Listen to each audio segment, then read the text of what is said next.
Come ride the little train that is rolling down the tracks to the junction. Forget about your cares, it is time to relax at the junction. Lots of curves, you bet, and even more when you get to the junction. Petticoat Junction. There's a little hotel called the Shady Rest at the junction. Petticoat Junction. It is run by Kate, come and be her guest at the junction. Petticoat Junction. And that's Uncle Joe, he's a moving kind of slow at the junction. Petticoat Junction.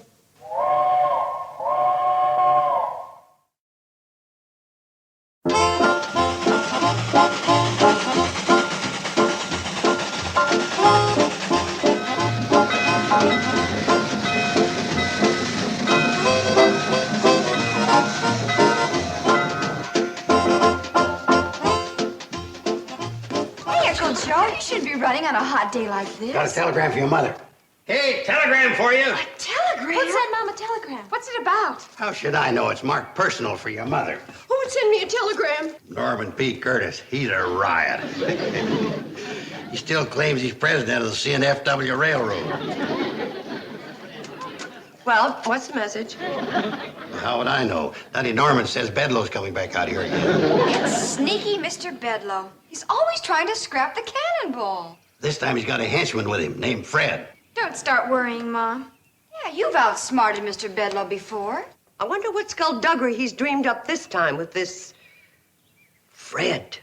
Mr. Curtis, I've just come back from the cattle car convention. Heard you're sending me to Hooterville. Now you're on the right track, Bedlow. And so are you, sir. Oh, I knew eventually you'd see things my way. You know, when you've got a liability, you've got to get rid of it for the good of the railroad. Oh, I'll junk that Hooterville cannonball so fast, those people down there will think they have a breakaway toy. Well, now you're on the wrong track.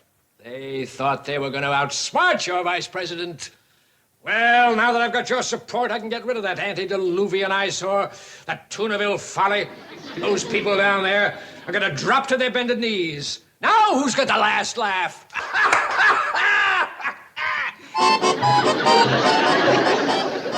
You're not laughing, Mr. Curtis. Bedlow, you are a mean man. Thank you, sir. I try. Every organization must have a mean man, and ours is the best mean man in the business. Thank you, sir. But you lay one clammy finger on that cannonball, and I'll have you tied to the tracks. But, Mr. Curtis! I'm sending you to Hooterville this time on a mission of mercy. Mercy? Me? You feel all right, Chief? I feel fine. It's Fred who doesn't feel well. Fred? Who's Fred? I have already wired Mrs. Bradley. Kate, a wonderful woman. To reserve adjoining rooms for the both of you. Adjoining rooms? Fred belongs to my housekeeper. Now, they're both getting old, but I love them dearly. Now, cooped up in my penthouse, he's lost his snap. So I'm sending him to the Shady Rest with you. I'm to go to the Shady Rest with a dog? Oh, Fred is more than a dog. He's a beloved companion to my housekeeper and me. Well, he doesn't look like any more than a dog to me.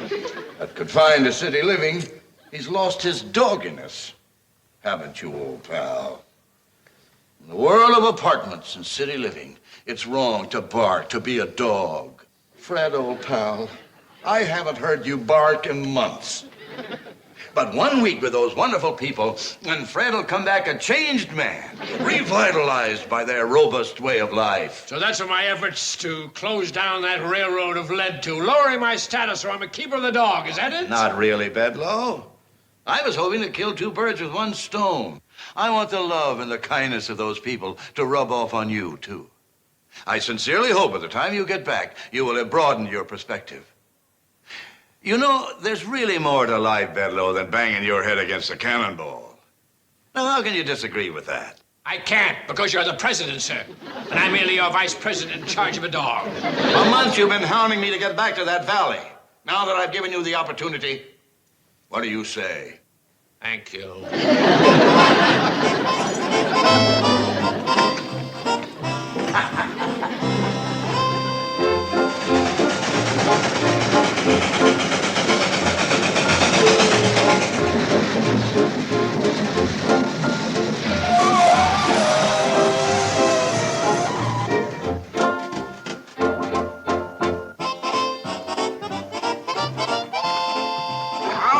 muscle your bag on up to the hotel, Mr. Bedloe.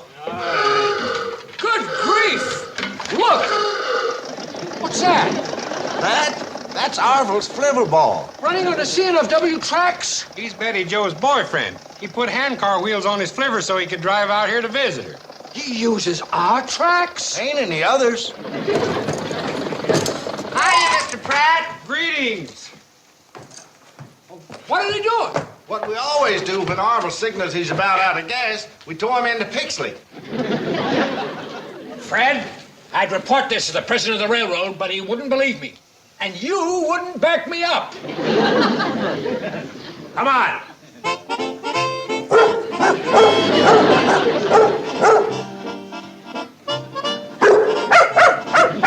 Hey, easy, Sheba. Don't fall for those city slickers. You'll only get hurt.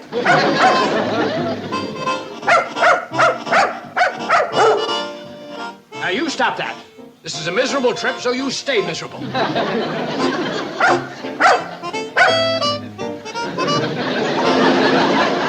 stop that dilly-dallying. We have to face the enemy. I have the beginning of a plan. I'll appeal to their sympathy and draw them in, and then... Well, I don't know what that and then's gonna be just yet, but believe me, there'll be an and then.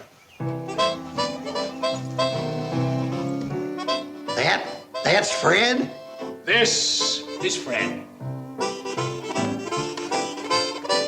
Oh, look at that. So this is Fred, a bloodshot bastard. When you buy a suit with 2 pair of pants, you don't wear both pair at the same time, Fred. Don't Joe, you'll hurt his feelings. Come on, Fred. Fred, come on, baby. Mr. Bedloe, we got the telegram. But what brings you and Fred to the Shady Rest? Would you believe it if I said I came to bank the fires of brotherhood? No. You don't understand me, Mrs. Bradley. I'm a changed man. I have no reason to lie. Then that must mean that temporarily you ran out of reason. How is that nice, Mrs. Bradley? I came in a spirit of friendship in the role of a humane citizen caring for a tired old dog. Girls, would you turn down the beds for our humane guest, Mr. Bedloe, and watch him like a hawk? Bye, Fred. Oh, you got me wrong this time, Mrs. Bradley. I'm not the Bedloe you used to know, that surreptitious, miserable man of old who thought of this lovely retreat as a Victorian egg crate, or referred to that magnificent Woodell cannonball as a despicable piece of shrapnel on wheels. No, I'm a changed man. Now, back up, Bedloe. That ain't like you. The explanation is simple, but honest. When I was introduced to Fred here, his master, as president of our company, this dog, this noble creature crept into my heart and changed my life. Fred, old pal, come on. Action, old boy. Come on now. Come on, Fred. Come on, old boy.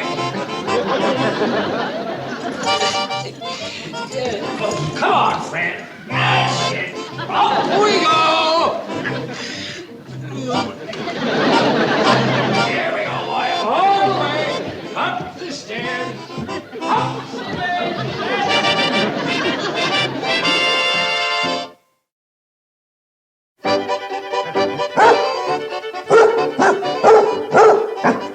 Yes, you're happy. Well, I'm not, and I won't be until I find a way to destroy everything. Oh, stop wagging that stupid tail. Wait a minute. That's it. If I can bring you back in worse shape than you came, the president will cease being a patron of this backwater stop, and I can regain my full status. If Kate Bradle and her clan can't cheer you up, if they goof, oh, my lumpy friend, you've given me the greatest scheme I've had in a long, long time.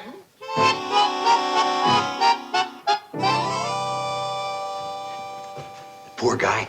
I think I hear him talking to the dog up there, all alone. He was talking all alone when he was down here. Now, Kate, old Homer's a nice guy. He's a changed man. Let him up. Somebody's got to be down before you let him up. Now, there you go, Kate. You got good points, but you're a mighty poor judge of character. I beg to differ. I think that Mr. Bedloe is mean and tricky, and you are an old softy. Kate Bradley, that's the meanest thing you ever said to me in my life. Oh, Mr. Bedloe, are the rooms all right? Wonderful. Everything's wonderful. Mm-hmm. Are you and Fred hungry? Certainly are. Well, I'll fix something for both of you right away. Oh, any old time for me, Mrs. Bradley. But feed good old Fred here. Best in the house, please. Certainly, Mr. Bedloe. And if he gives you any trouble, boot him out. Use a broom on him. Remember, you must love a dog and feed a dog, but never let a dog get the upper hand. You know? I'll try not to.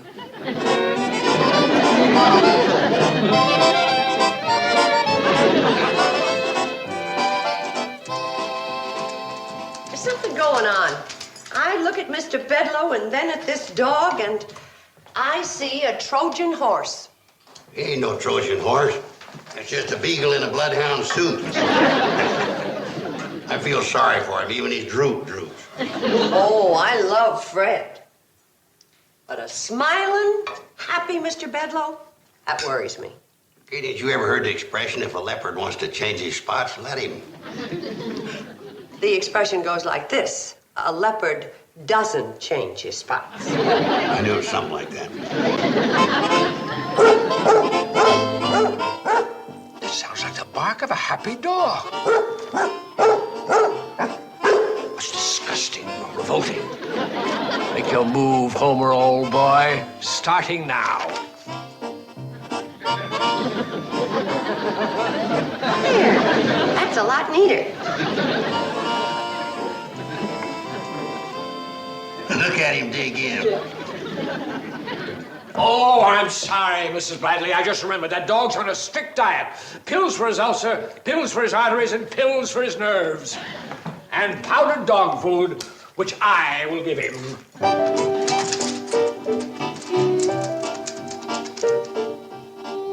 See what I mean? I still say he ain't no Trojan horse, just a basket full of pills.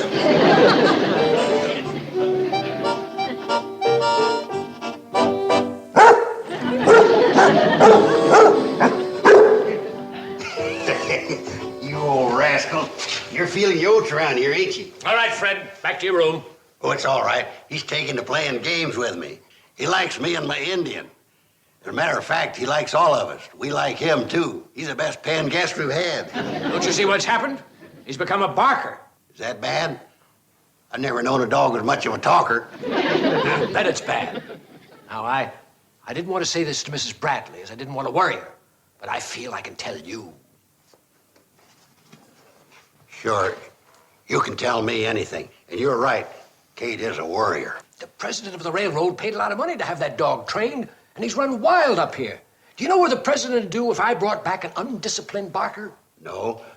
I know a lot about dogs, but I ain't had much truck with presidents lately. Well, this one's got a mean temper. He'd scrap the cannonball for sure. Why would he want to do that? Why? Because you people have turned his dog into a barker. Yeah, I guess we did. Well, we're sorry. Well, being sorry won't be enough for the president. There must be something you can do to return Fred to his old dignified self. You know, I'd hate to see you and Mrs. Bradley and those 3 lovely girls in the poorhouse. So would I. If it's only a matter of stopping Fred from barking, I can do that. Good. And remember, my friend, the poorhouse might be bad, but you also have to climb over a hill to get to it. Thanks, Homer. I'll keep that in mind. Good, very good, and wise, too. Hey, you know, I cured a dog from a barking fit once, by just scaring him a little. Would you think you might perform that glorious service for old Fred? Well, I can try it. You go up the stairs away, and when I start dusting the Indian, let him go. I salute you, sir. You are a man among men. I've yet to meet your equal. Come along, noble beast.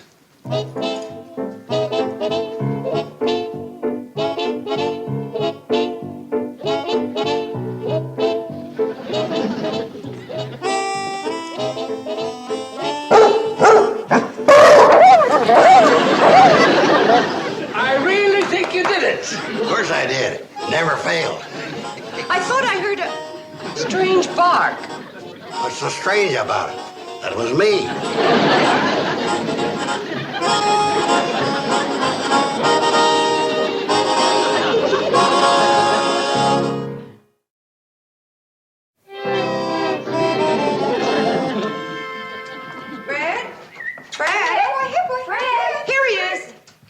Joe, he's been hiding in this room ever since you barked at How him. did I know he was going to take it personal? He won't even bark for my stew. Uncle Joe, you broke his spirit. Bedloe didn't want him to bark. I said discipline him, not ruin him. Tomorrow I'm taking that dog home, away from this bedlam.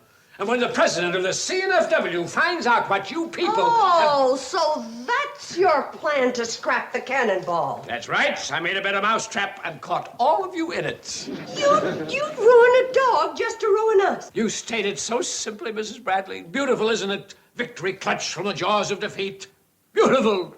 Fred, you're beautiful. Life is beautiful. I gotta go next door and pack. Well, what do you think of good old Homer now?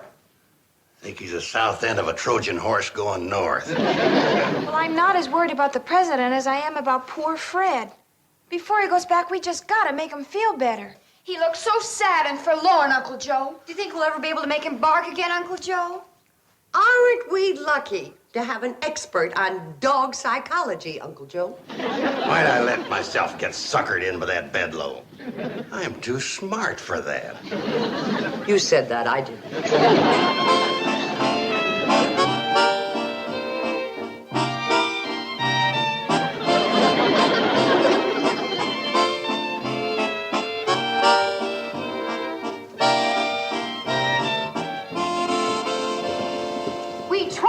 Him out to bark at rabbit trails, but he just looked at us. I don't think he'll ever bark again. I know I won't. I just about worn all the paint off my Indian, dusting him. He won't even come near me. Girls, let's take a walk. Good morning, girls. Good morning. Good morning.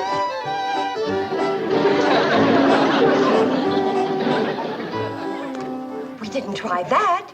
Try what? Well, you know about old dogs. A pretty charmer makes them feel like pups again. What are you getting at, Kate?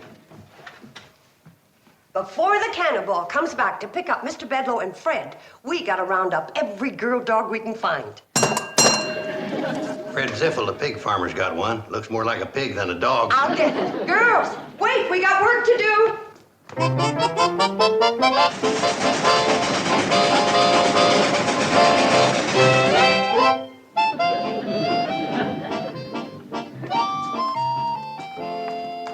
Where's Mr. Bedloe? He's upstairs. He'll be right down. All right, start the parade. Look, Fred. Look what we brought for you. Aren't they sweet? Here, Fred. Look, this one. Isn't she pretty? Look, Fred, the British are doing the dog world. Hold on, wait a minute. Now stop all this nonsense immediately. Oh, I get it. You're baiting Fred to bark with all these canine cuties, but that's unfair. Next.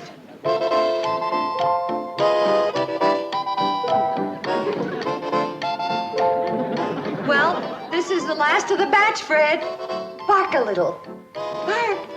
I got a secret weapon. I'll be right back. Thank you, one and all, for giving me living proof that you've killed Fred's spirit.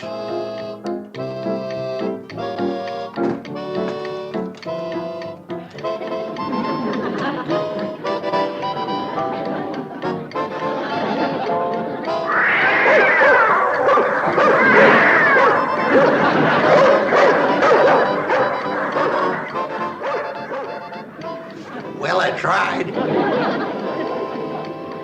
No doubt about it, Fred. You are a beat basset. Bedlam, bedlam, bedlam. You people deserve to have this place shut down. You know why? Because you've got no perspective, no sense of values, no appreciation of money. You'd rather cater to a canine and worry where your next dollar's coming from. You're right. You're sick. Come on, Fred. Don't drag him. I'll carry him down for you. Poor feller, he looks like he's about on his last legs. Well, thanks to you. Wait till I show him to the president. The melting down of the cannonball will be a monument to Fred.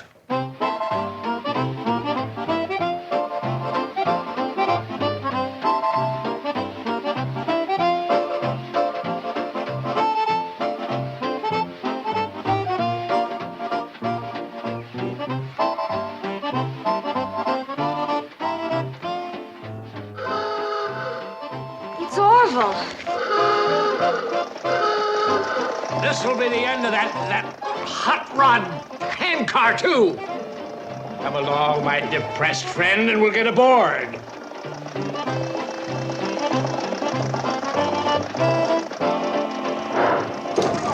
Goodbye, Fred. Goodbye, Fred. Goodbye, Shady Rest.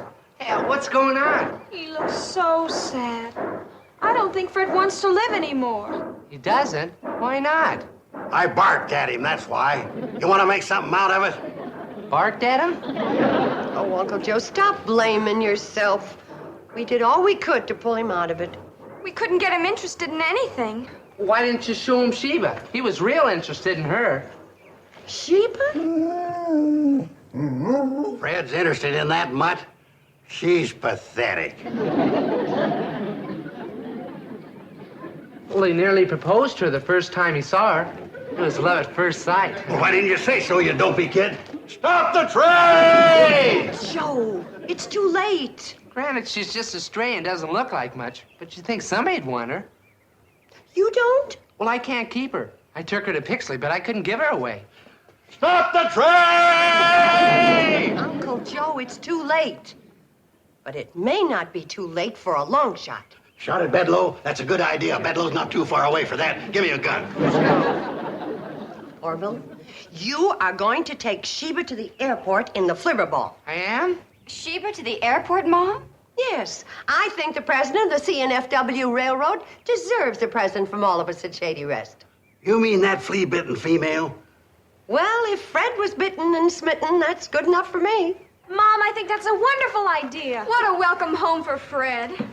Come on, Sheba. Come on, baby. Here we go. Now then, what worries me is, how do you package a dog? How do you package a dog?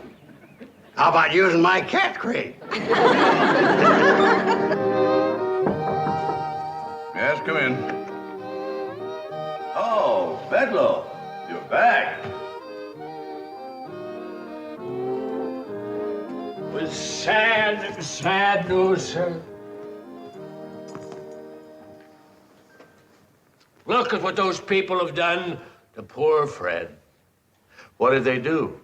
Well, Fred hasn't eaten, he hasn't played, he hasn't barked in days. Where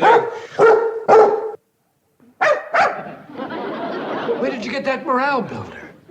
Oh, she's a present from Kate Bradle and the folks at the Shady Rest. Now, you were saying?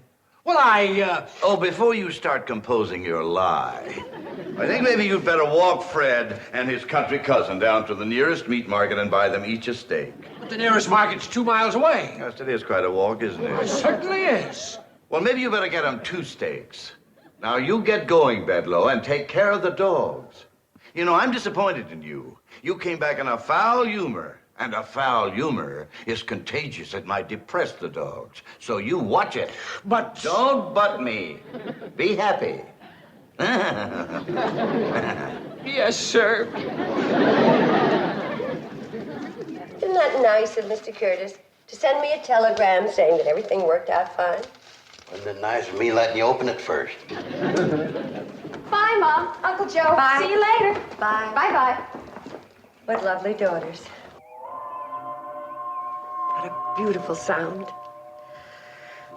Summer smoke, bees buzzing, honeysuckle. How lucky we are. I have cinder in my eye. Of course, it gets hot, but I don't even mind dog days as long as they're at Shady Rest. How about you, Uncle Joe? Uncle Joe?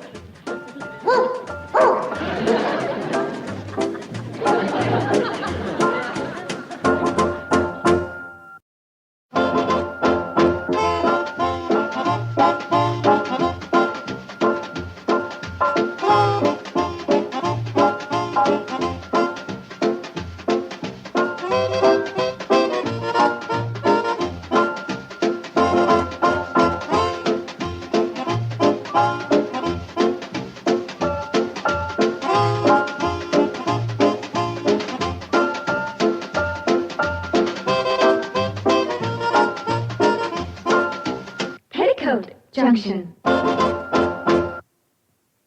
This has been a Filmways presentation.